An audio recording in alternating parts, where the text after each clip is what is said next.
Wicked, wicked, wicked, wicked. Wicked tones, you know. Like nearing the end of competition season. Well, it's actually the middle of it, let's say, close to the middle of it.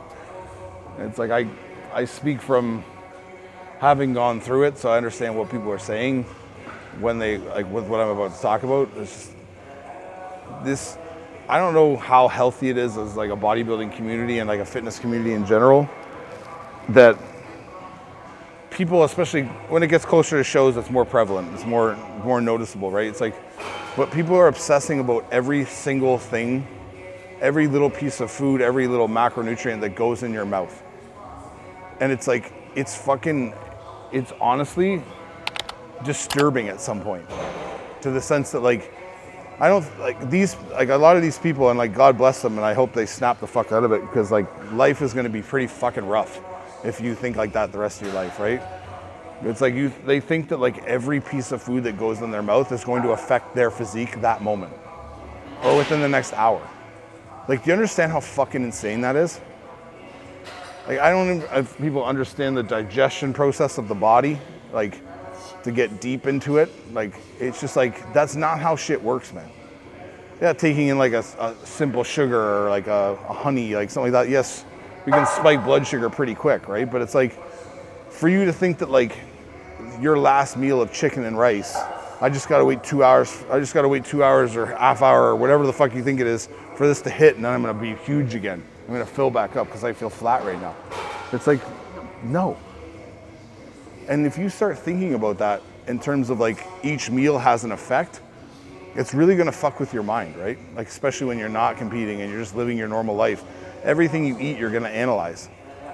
Not saying because someone will just say, well, you think you should do whatever you want, Mike? Because that's what people watch 5 seconds of that clip and turn it off and then write me a message. It's like, no, you shouldn't eat whatever you want all the time and be a pig and just stuff your face. But like, you can also enjoy what you're eating and not worry about portion size. Like, have a good understanding. Like, oh, I have a chicken breast is about the size of my palm, size of my handish area. And like, I know like my carbs is like, that looks like about a cup of pasta, a cup of rice, maybe 2 cups, whatever the fuck it is. Like, it's not hard after a long time to understand what portion sizes look like. You don't need to be so fucking exact. Like, oh, my coach just fucking cut my carbs to like 100 grams, 50 grams. It's like, is that a mouthful? Is that even fucking worth it at that point? Just go no carb. Like, it's just, I just see these people like, when they're like a little further out from the show, it's not as noticeable, right? Because I don't know, the psyche of the average bodybuilder gets a little wonky going into a show. I don't know how to explain it. It's like, you're not malnourished, but somehow your brain is convinced you are, which is like, it's a really interesting thing, because like, even say you're a bodybuilder and your calories, let's say they dwindle down to 2,500 a day. You're a big guy, let's say maybe 3,000, whatever the fuck it is. That is not starvation, nor is it malnutrition, nor is it like suffering. That is like that is more than most people eat a day. And you're fucking sitting there like, oh, I'm dying. It's like so rough these last 2 weeks. It's like, and you'd think that their workouts that are draining them of all this energy are like, I'm talking like MMA style workouts. Like, I do jujitsu in the morning, went home, had a nap, I went back for boxing, and then later at night I got wrestling. Like, I'm working out 3-4 hours a day. Like, I got no, like, MMA guys have a reason to like be like, man, I'm suffering a bit right now, because the amount of workload they're doing is through the fucking roof. Even a boxer, right? Like, cardiovascular wise too, right? So it's like, but bodybuilders, like, you guys come in here and do some lackluster shit, fucking mope around, drinking fucking inter-workout shit your whole workout. Like, they got carbs in here, they got BCAAs, whatever the fuck it is. And they're like, oh yeah, it's just fucking, I'm struggling, man, peak week, you know? The word peak week needs to be abolished, because it's, again, reinforcing this idea that like everything you do affects your physique instantaneously. Like, all that, like, people are like, peak week transformation's about to begin. Motherfucker, if you're not in shape by the week out from the show, there's no transformation happening other than you probably over depleting or over carbing, whatever the fuck it is, or over diureticing and walking on stage and looking like a washed out water bag. That's all that's happening. Because if you're in shape, you don't need to do that shit. Just eat, go into the show. Do whatever you do to manipulate water or whatever it is that you do, maybe the night before, a couple of days leading in, go on stage, because you're already in shape. You're just crisping, you're just like turning up the high def dial a bit and like really crisping up things, right? Like wrapping the skin. Things are really pulling, you know what I mean? It's not like you see a person, they have no muscle on them, and they're like posing in the mirror like, peak week. It's like, it didn't happen. Like, no week. It's like this whole, I blame prep coaches for it, and I blame like the bodybuilding sport for it, because like all these coaches convince these athletes that something miraculous is going to happen at the end, and they're going to look exactly how they want. So you can't tell that to someone that has no muscle on them, especially if it's like their first show. Yeah. Let's say that's their first show, they're not enhanced, they're not taking diuretics of any kind, they're not doing anything deemed to be like extreme in terms of getting yourself into a certain condition. Right. And you're coming into these last few weeks just being you. Someone who's never been this lean before, has like sparse muscle, like they have like maybe some big quads, but their chest is shit and their arms aren't developed yet because they're just starting out, right? Don't tell them they're gonna peak. Just say, let's get you in shape and put you on stage. Let's see how you look, you have fun, you enjoy the process, you get an understanding of what's going on. And then we understand, we look at the pictures after, or we kind of assess you after, like, this is what we're gonna target now. That's what a good coach does. Don't blow smoke up their ass and tell them like, oh man, you're gonna carb up, you're gonna be so big up there, and the person's up there like flexing, nothing happened, thinking that like the carbs are like inflating their body to the Incredible Hulk. And you guys all know this story. If you've competed, you've been told this. I'm not fucking making this up. I'm not a dickhead for saying it either. I'm just telling you the truth. And all these coaches, they want to make money off of you, and they want you to come back, and they want you to like believe in them, that they're like these miracle workers, but it's nothing miraculous is happening. Get your ass in shape, do the work, and the last week is like every other fucking week. Literally. Other than like not in terms of every other week, your food might be lower, your food might go up. Whatever it might need to take to keep your body looking a certain way based off how you currently look. You know what I mean? If you're a little flat, then we'll give you some more food. If we need you to come down a bit, we'll cut the carbs and we'll add in a little bit of just whatever it takes to get us to that homeostasis to like get us on stage. Because like all these people, they're like 2 weeks out, 1 week out. They walk around the gym and they're just telling everybody, I look flat. I look like this. Or I look like shit. I looked better yesterday. Or like I lost a pound last night. It's like, you don't realize a pound is literally visually, it's not noticeable. I can't tell whether you're up a pound or down a pound from yesterday. It's fucking impossible. How would I know that?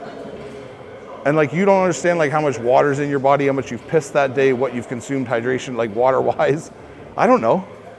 But like these people just walk around like, and they think at that point, every meal is like leading to them looking better that day.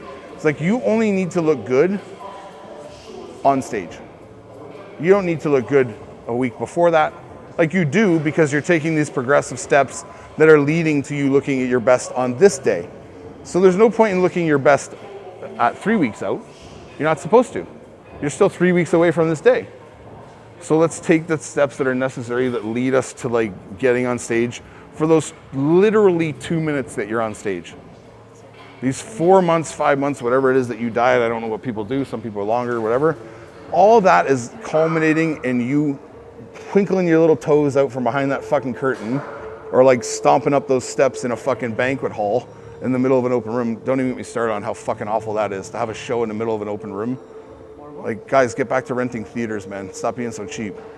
And it's like, so you twinkle your toes up there and you stand there and like, you're convinced like this is like, that's the only time under those lights you need to look good. Every time before that you don't. But in this day and age, everyone wants to look good every day. They want their best shot every day. They want the next day to be even better than that day. They want to see this angle on that day. They want to pose in this light that day. They want to pose in light this day. It's like, you guys are fucking, you understand the psyche that you're creating? It's not healthy, man. Like, you really need to look in the mirror.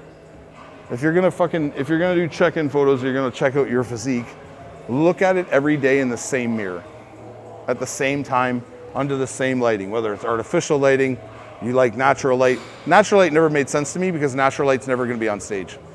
I understand you can see more visually the person's standing there because the body lights up differently.